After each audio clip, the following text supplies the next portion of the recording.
우리에게 주시는 하나님 말씀은 창세기 8장 1절부터 12절까지 보도록 하겠습니다.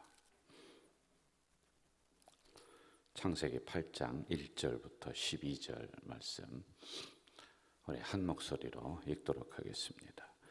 하나님이 노아와 그와 함께 방주에 있는 모든 들짐승과 가축을 기억하사 하나님이 바람을 땅 위에 불게 하심에 물이 줄어들었고 깊음의 샘과 하늘의 창문이 닫히고 하늘에서 비가 그치매 물이 땅에서 물러가고 점점 물러가서 150일 후에 줄어들고 일곱째 달 곧 그 달 11의 날에 방주가 아라랏산에 머물렀으며 물이 점점 줄어들어 열째 달 곧 그 달 초하룻 날에 산들의 봉우리가 보였더라. 40일을 지나서 노아가 그 방주에 낸 창문을 열고 까마귀를 내놓음에 까마귀가 물이 땅에서 마르기까지 날아 왕래하였더라. 그가 또 비둘기를 내놓아 지면에서 물이 줄었는지를 알고자 하매 온 지면에 물이 있으므로 비둘기가 발 붙일 곳을 찾지 못하고 방주로 돌아와 그에게로 오는지라. 그가 손을 내밀어 방주 안 자기에게로 받아들이고 또 7일을 기다려 다시 비둘기를 방주에서 내놓음에 저녁 때에 비둘기가 그에게로 돌아왔는데 그 입에 감람나무 새 잎사귀가 있는지라. 이에 노아가 땅에 물이 줄어든 줄을 알았으며 또 7일을 기다려 비둘기를 내놓음에 다시는 그에게 돌아오지 아니하였더라. 아멘. 우리가 창세기 강해를 하는데 지금 이제 8장까지 우리가 나아가고 있습니다. 여러분, 창세기 강해를 할 때 다시 한번 기억해야 될 부분은 창조 질서, 우리가 다 깨져버렸어요. 그래서 이러한 전염병이나 여러 가지 어려움들이 이 땅에 오고 있습니다. 그리고 창조 질서가 다시 회복이 되면 이러한 부분들은 자연적으로 회복이 될 것이다, 이렇게 저는 보고 있는 거죠. 그리고 우리에게 있는 창조 신앙이 있습니다. 이 창조 신앙도 질서가 깨지니까 신앙의 질서도 다 깨져버리고 관계도 깨져버리고 하나님과의 관계도 이게 깨졌습니다. 아무리 깨진 독에 아무리 많은 물을 붓는다 할지라도 이건 다 새나가는 거예요. 그러니 우리의 신앙이 자라지를 못하고 맨날 그 모양으로 그냥 그 단계에 머물러 있는 거란 말이죠. 그래, 이런 부분들이 다시 고쳐져야지만이 된다라고 하는 이 부분을 기억을 하시기를 바랍니다. 자, 오늘은 이제 8장으로 우리가 가는데, 여러분 8장은 7장과 서로 대비되는 그런 게 굉장히 많이 있어요. 예를 들면은 7장에서는 하나님이 땅의 그 깊음의 샘을 터뜨립니다. 하늘의 창을 열어버려요. 그런데 8장은 닫으시는 거예요. 그리고 하나님이 노아의 방주의 창문을 닫았어요. 방주 창문은 더 이상 이제 그 어떤 것도 들어올 수 없다. 그런데 8장으로 가면서는 다시 창문을 열어요. 그렇죠? 굉장히 반대되는 것들이 많이 나오고 있습니다. 7장에서는 홍수가 온 지면을 다 덮었어요. 그런데 8장으로 오면서는 이 홍수가 물이 하나님이 바람을 불어서 점점 물러가는 이러한 대비되는 반대되는 현상들이 나타나고 있습니다. 이걸 우리가 좀 넓게 봐야지만이 되거든요.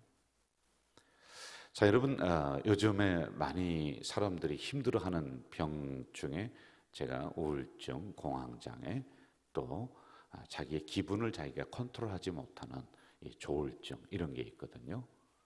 사람이 날마다 좋으면 그것도 안 좋습니다. 그러니까 어느 순간에는 좀 진지해져야 되고, 그리고 날마다 막 인생은 무엇인가 고민하면서, 여러분 그것도 병이거든요. 어떻게 매일 24시간 인생을 생각하면서 본질적인 걸 생각하며 고민하며 그렇게 살겠습니까? 이것도 병이에요. 나는 항상 해피하다, 그럴 수만 없는 거죠. 이게 너무 굴곡이 심한 것을 가지고 우리는 병이다, 이렇게 얘기를 해요. 그런데 사람은 어느 정도 이런 패턴이 있어요. 아침에 기분 좋았다가 오후에 약간 기분 나쁘고 저녁이 되니까 또 편안해지고 뭐 이런 게 있지. 뭐 그냥 날마다 우리는 감사하고 날마다 뭐 즐겁고 기쁘다 그렇지는 않거든요. 여러분, 우리가 감사 운동을 펼치고 있습니다만은 이 감사라고 하는 것도 어떻게 365일 24시간 날마다 감사할 수는 없어요. 인간이기 때문에 이런 흐름이 있는 거예요. 감사하다가 어느 때는 원망하다가 그리고 다시 또 감사로 회복되고. 그런데 이게 너무 그 굴곡이 심하면은 이게 이제 문제라고 하는 그런 것이죠. 자, 7장에서는 예를 들어서 극을 얘기해 줍니다. 8장에서는 밑을 얘기해 줘요. 근데 이게 왔다 갔다 하는 거예요. 하나님이 닫을 때가 있으면은 8장 열을 때가 있다. 그래서 이 창문을 통해서 비둘기와 까마귀를 내어보내는 거예요. 어느 때는 가뒀거든요. 불러서요. 그렇죠? 그런데 8장에서는 열어서 내보내는 때가 있는 거예요. 이런 굴곡이 있는 거예요. 자, 7장에서는 홍수로 온 지면을 다 덮어버렸습니다. 그런데 8장에 와서는 어떻게 해요? 다시 반대되는 현상이 일어나는 거예요. 이 물을 하나님이 가두시는 거예요. 점점 물러가게 만들어주시는 그런 것이다.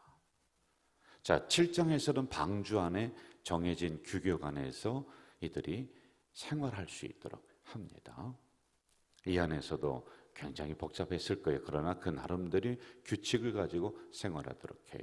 그런데 8장에 오면서는 이 방주의 문이 활짝 열려서 온 세상을 다시 이들의 활동하는 생활 터전으로 가두실 때가 있고 열어놓을 때가 있고 이럴 때가 있는 거예요. 여러분, 구원이라고 하는 이 과정을 우리가 보면은 신앙에 슬럼프가 반드시 있습니다. 올라갈 때 있으면은 내려갈 때 있는 거예요. 그리고 내려갈 때 있으면은 다시 올라가는 거예요. 이걸 우리가 좀 잘 알아야지만이 돼요.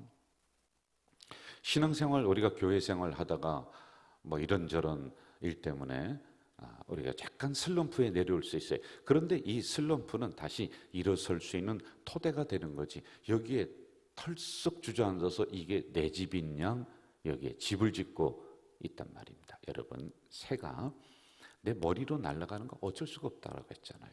그런데 그 새가 내 머리에 집을 짓게 하는 것은 내가 이거 털어내면 된단 말입니다.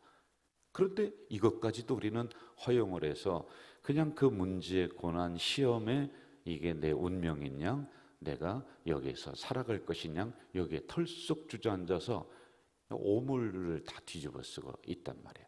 이 자리는요, 빨리 털고 다시 일어나야 돼요. 다시 올라가야지만이 되는 거란 말이에요. 이것을 가르쳐주고 있단 말입니다. 그래서 혹시 지금 이 시간에 여러분들 중에 혹시 어려움 당하고 시험 당하고 그럼 이렇게 생각하세요. 이게 다시 일어날 수 있는 기회고 일어날 수 있는 순간 단계이구나. 저는 이 부분이 우리가 신앙생활하는데 배워나가야 될 부분이다. 작은 어려움 고난 오면은 깊은 한숨 쉬며 인생이 다 끝난 것인 양 생각하는데 여러분 그러지 마시고요. 이렇게 안 좋을 때가 있으면 하나님이 반드시 나를 다시 일으켜서서 좋게 만들어 주시는 그 순간이 있겠구나라고 한 발 앞서서 좀 생각해 보는 것, 이거 어떨까 싶습니다. 오늘 8장과 7장에서 가르쳐 주는 말씀이 이거란 말입니다. 자, 그리고 두 번째는 1절을 한번 좀 봅시다. 8장 1절 같이 한번 읽을까요? 시작. 하나님이 노아와 그와 함께 방주에 있는 모든 들짐승과 가축을 기억하사. 저를 보시죠. 자, 기억하사라고 하는 것은 권념했다라고 하는 의미인데, 권념했다라고 하는 것은 돌보신다는 거예요. 하나님이 돌봐주신다는 거예요. 자, 그런데 여기 전제 조건이 있습니다. 여러분, 방주 안에 들어온 짐승은 하나님이 돌보시는 거예요. 그런데 그 외에 있는 짐승들은, 코로 숨 쉬는 짐승들은 어떻게 됐죠? 다 죽어버렸잖아요. 지금 갑자기 생각나서 그러는데, 여러분, 제가 퀴즈 냈는데 한 사람뿐이 답을 안 했어요. 그 방주 안에 안 들어와도 살아 있었던 게 있다고 했는데 그것도 알려주세요. 그럼 제가 선물 드리겠습니다. 그런데 들어온 짐승들은 무엇이든지 하나님이 기억하시고 권념하시고 돌봐주신다. 이 의미가 굉장히 큽니다. 여러분, 우리가 출애굽기를 제가 지금도 또 두 팀을 공부를 지금 하고 있거든요. 한 12~13명씩 해서. 그런데 이 출애굽기를 보면 볼수록 참 기가 막힌 은혜가 이 안에 숨겨져 있어요. 여러분, 10가지 재앙이라고 하는 거 아시죠? 그런데 첫 번째 재앙, 두 번째 재앙, 세 번째 재앙, 이거 모든 하나님 믿는 백성과 애굽 백성, 세상 백성이 같이 이 재앙을 받아요. 고난을 같이 받아요. 그런데요, 그 다음 어느 시점이 딱 되니까 하나님이 어떻게 하느냐 하면은 내 백성과 내 백성을 구별한다. 그래서 이 재앙이 세상 애굽 백성에게는 내리도록 하는데 내가 내 백성을 구별해서 재앙이 근접하지 못하도록 하나님이 보호하시는 거예요. 참 기가 막히더라고요. 어느 순간까지는 이 작은 어려움들 우리가 같이 고난을 당할 수가 있어요. 전염병 같이 당하는 거예요. 그런데 어느 정도 진행이 되니까 하나님이 딱 선을 그어놓으시는 거예요. 내 백성과 내 백성이다. 그래서 이 재앙이 그 세상 백성에게는 가도록 하지만은 하나님이 내 백성을 구별해서 하나님 품 안에서 보호하시는 이 은혜가 있더란 말입니다. 바로 이 의미예요. 8장 1절에 있는 게요. 기억한다. 하나님이 돌보시는 은혜가 여러분에게 있기를 주의 이름으로 축원합니다. 또 이것을 기억하시기를 주의 이름으로 축원합니다. 또 이것을 믿기를 주의 이름으로 축원합니다. 하나님이 돌보시는 은혜입니다.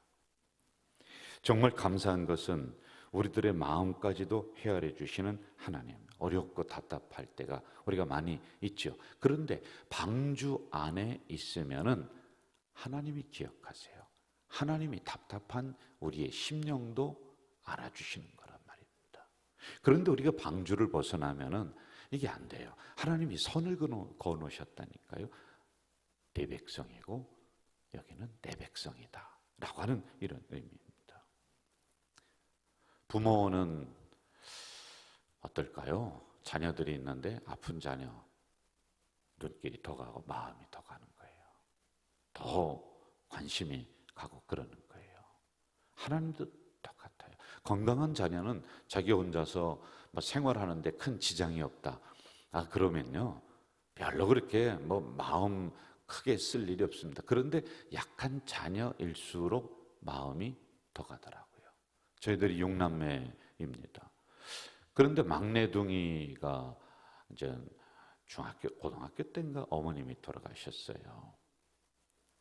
그런데 다른 형제들은 그래도 좀 어느 정도 생활 능력도 있고 결혼도 하고 그러면서 잘 살아가는데 이 막내가 이게 일찍 어머니가 돌아가시고 늘 치이고 그렇게 되는 거예요. 그러니까요, 저희 아버지가 늘 막내를 챙기는 거예요. 우리가 주는 돈 이렇게 모았다가 어느 날 막내 사업자고 말하고 뒤에서 대주기도 하고 뭐도 하고 그렇게 되더라고요. 그런데 그렇게 마음을 썼던 이 막내가 나중에는요, 가만히 보니까 제일 효도를 제일 많이 하더라고요. 아주 잘 돼서 효도를 하는데 자꾸 부모는 그런 거란 말입니다.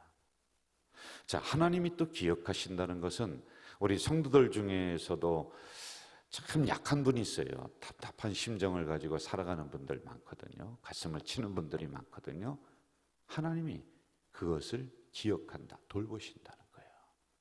무관심하고 하나님이 외면하는 것이 아니라 하나님이 늘 그 성도를 바라보시면서 그 문제를 해결해 주시려고 하나님이 늘 그 성도와 함께 하신다. 이게 바로 기억한다. 그런데 전제 조건이 또 있습니다. 방주 떠나면 안 된다는 거예요. 방주는 어디예요? 교회라고 했잖아요. 교회. 방주 안에 있는 짐승은 하나님이 기억한다라고 했잖아요. 돌보시는 거다라고 하는 것입니다. 자, 다음으로 6절과 9절로 가면서 마무리를 좀 하도록 하겠습니다. 6절과 9절 시작.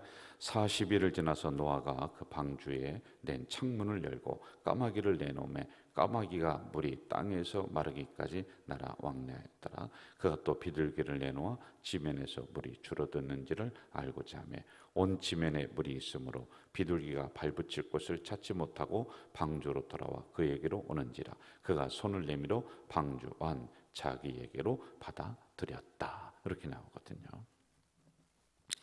자, 여기에서는 우리가 두 가지를 좀 보면서 마무리하면 좋을 것 같아요. 첫째는 방주를 떠날 때도 있어요. 그런데 방주로 다시 돌아왔더니 이 땅에 머물 곳이 없어. 그러니 다시 돌아오는 거예요. 뭐 많은 학자들은 그럼 까마귀는 왜 안 들어왔느냐? 까마귀는 아마 시체 위에서 그 썩은 걸 먹으면서 있었을 것이다. 뭐 이렇게 이야기도 하고 추측도 합니다. 그게 아마 맞을 것 같아요. 그래서 까마귀 하면은 주로 썩은 고기를 많이 먹는다. 뭐 이런 우리 그 이야기도 있지 않습니까? 자, 그런데 비둘기는 항상 성경에서는 상징적 언어가 있거든요. 비둘기는 성령을 의미하고 또 비둘기는 뭐 착함, 선함, 그리고 성도 이런 상징적인 언어가 있어요. 자, 우리도 어느 때는 방주를 떠날 때 있어요. 교회가 막 싫거든요. 은혜 받는 것도 싫고. 왜? 슬럼프가 있다고 했잖아요. 밑에 내려갈 때는 아이고 뭐 누구도 만나기도 싫고 그럴 때가 있습니다. 여러분도 있죠? 목사는 있을까요, 없을까요? 목사는 사람이 아니에요. 그 이상은 얘기 안 하겠습니다.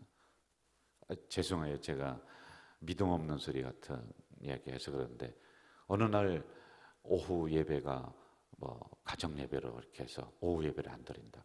그럼 저도 좋더라고요. 이럴 때가 있는 거예요, 원래. 자, 그런데 이렇게 방주를 우리가 떠납니다. 그런데 세상에 머물 곳이 없어요. 결국에는 다시 돌아와요.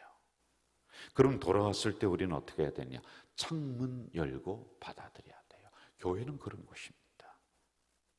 교회가 깨끗한 사람 먼지 다 털고 깨끗하게 때 닦고 오는 것이 아니라 먼지 묻었고 때 묻은 사람이 오는 게 교회예요. 그러면은요, 창문 열고 다시 받아들여야지만이 되는 게 교회입니다. 왜? 여기는 하나님의 기억하심이 있기 때문에. 그게 뭐라고요? 돌보심이 있기 때문에. 세상에 안식이 없습니다. 우리가 성도님들이 신앙생활 하다가 잠깐 쉬는 분들도 있어요.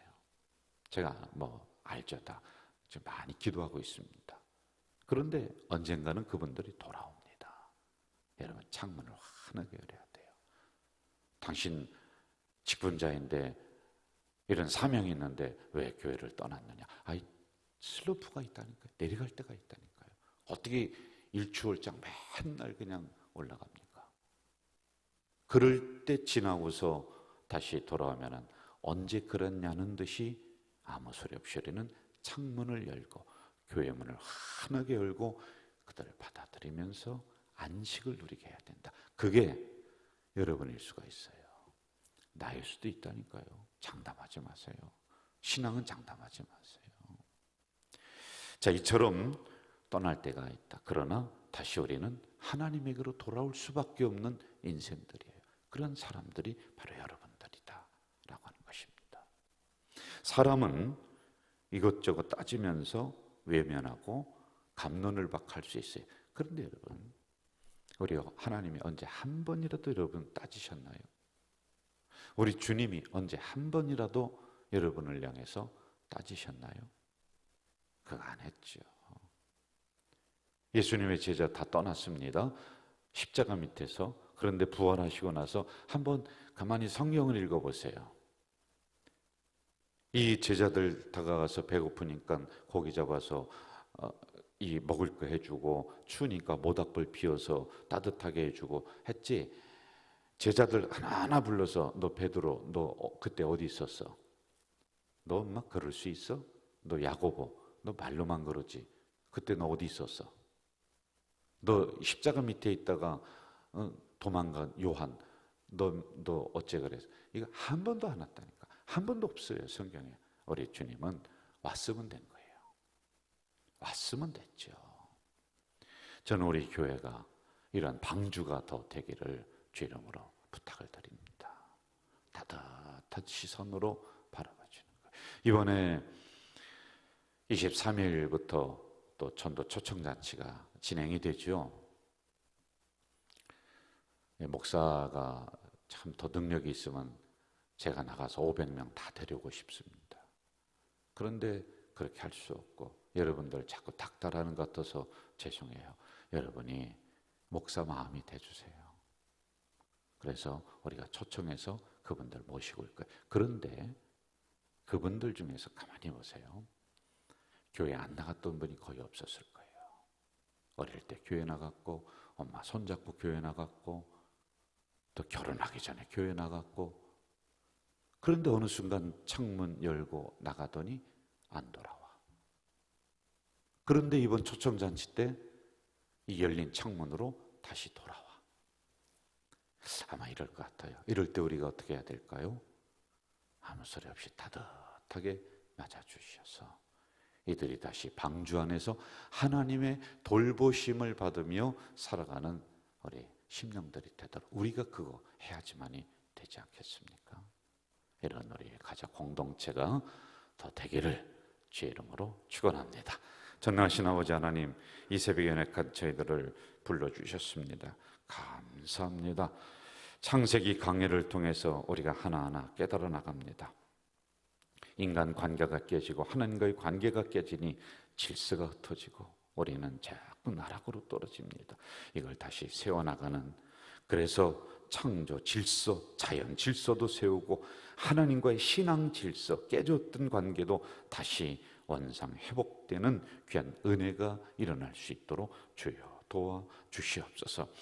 어제부터 하나님 4인 4세 부흥에 허락해 주시니 감사합니다. 수많은 심령 나와서 말씀에 은혜 받았습니다. 앞으로 남은 부흥에 있고 또한 전도 초청잔치가 있고 또 22일에는 사랑의 바자회가 있습니다. 이 모든 것들이 영적인 징검다리가 되는 줄 믿사오니 이 일을 통해서 우리 가족 공동체가 회복을 넘어서서 부흥으로, 부흥을 넘어서서 번영으로 나가는 공동체가 되도록 인도해 주시옵소서. 예수님의 이름으로 기도하옵나이다. 아멘. 하늘에 계신 우리 아버지, 아버지의 이름을 거룩하게 하시며 아버지의 나라가 오게 하시며 아버지의 뜻이 하늘에서와 같이 땅에서도 이루어지게 하소서.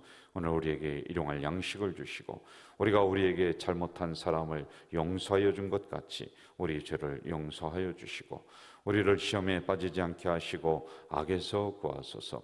나라와 권능과 영광이 영원히 아버지의 것입니다. 아멘. 여러분들 이 시간에 짧게라도 통성으로 기도하시다가 돌아가시겠습니다. 간절히 우리 행사를 위해서, 여러분 개인 기도 제목을 위해서 통성으로 기도하겠습니다.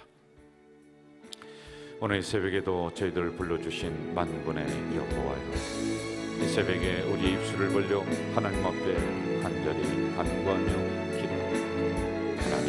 하나님 우리 가족 공동체를 50년 동안 인도해 주신 은혜 참으로 감사합니다.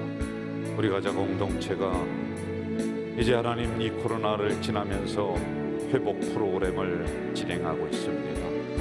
4인 4세 부흥회를 통하여서 우리 성도들의 심령이 다시 한번 뜨거워지고 회복되는 그 역사를 내려주시고 또한 이를 통하여서 새로운 심령들을 초청하는 일에 매달릴 수 있도록 영혼 구원에 초점을 맞춰 나가는 우리 교회가 되도록 인도해 주시옵소서.